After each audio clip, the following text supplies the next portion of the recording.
Here I have Poco X5, and today I'm going to show you how to add Google account on this device and also how you can remove it.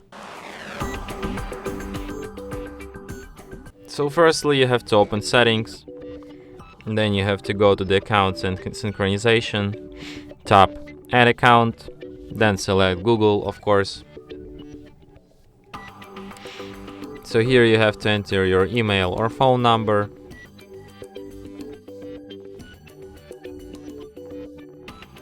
Tap next.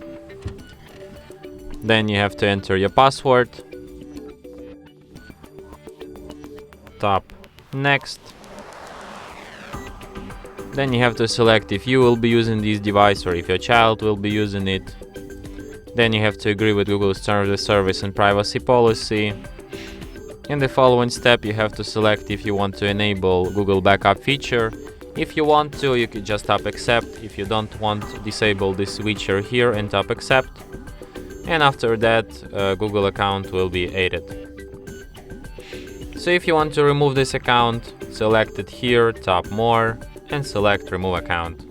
And then confirm it. And that's how it's done. And that's it. Thanks for watching.